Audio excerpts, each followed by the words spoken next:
Y'all know that we live in a strange society.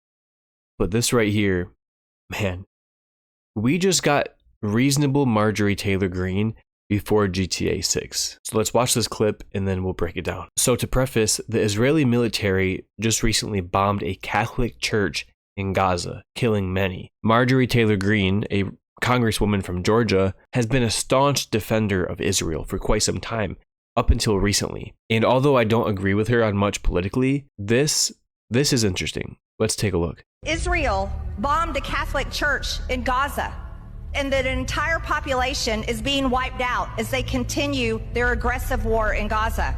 My amendment would strike $500 million in funding for nuclear-armed Israel's missile defense system. The U.S. already provides Israel with $3.8 billion annually in foreign aid. $3.8 billion, that's a lot of money. Additionally, the April 2024 security supplemental included $8.7 billion for Israel. Even though Israel, nuclear-armed Israel, has universal health care for their citizens and subsidized college for their citizens. They're able to provide that. However, here in America, we're $37 trillion in debt. Let me replay that part. This is important. $8.7 billion for Israel.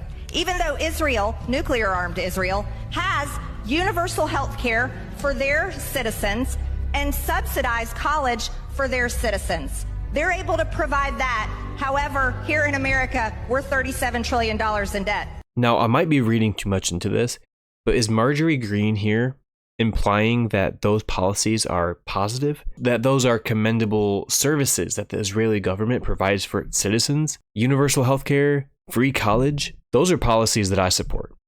I'm a progressive. I pray to God that she brought this up to highlight the fact that the US could be doing the same thing here if we weren't giving so much money to other nations. And she specifically said universal healthcare and subsidized college. However, I don't think that her mentioning this point is implying that she supports it. Unfortunately, I think her point is that the Israeli government is spending billions of dollars on its citizens in the form of a democratic socialist policy like universal healthcare, but yet we're still giving them so much money.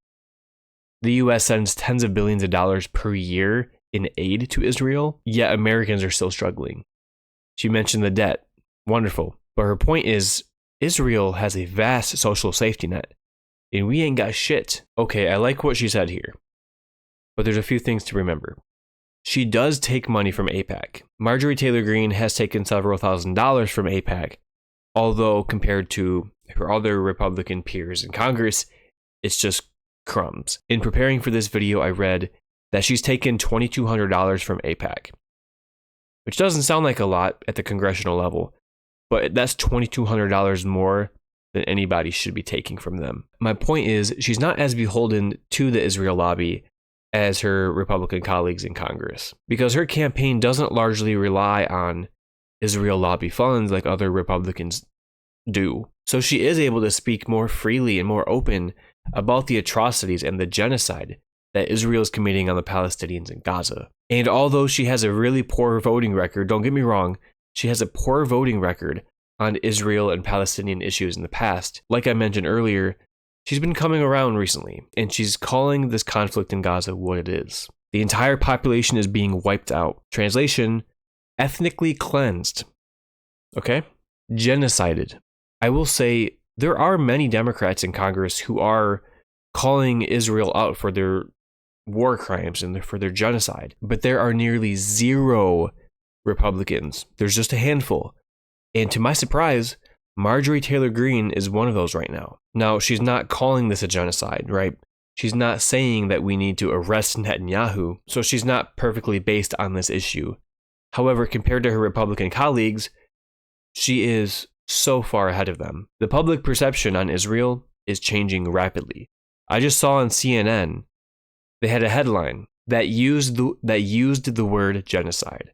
For the first time, to my knowledge, they are acknowledging this conflict for what it is. So the vibes are shifting. Establishment centrist media CNN is acknowledging that this is a genocide. Far-right extremist Marjorie Taylor Greene is also acknowledging that this is an ethnic cleansing. Other leftist and progressive commentators are vomiting at the idea that they would agree with Marjorie Taylor Greene so strongly on an issue like this, especially given her record on this very issue, which, like I said, has not been good. And also, like I said, I don't agree with her on 99% of issues. She's been one of the leading voices over the last decade on the Republican side that have exacerbated the tension in the culture war issues that she propagates. Anti-trans sentiment, grossly Nazi-esque jargon around immigrants, and so much more divisive and nasty hatred toward minority groups that she has viciously spread throughout her political career so far. And that makes this turn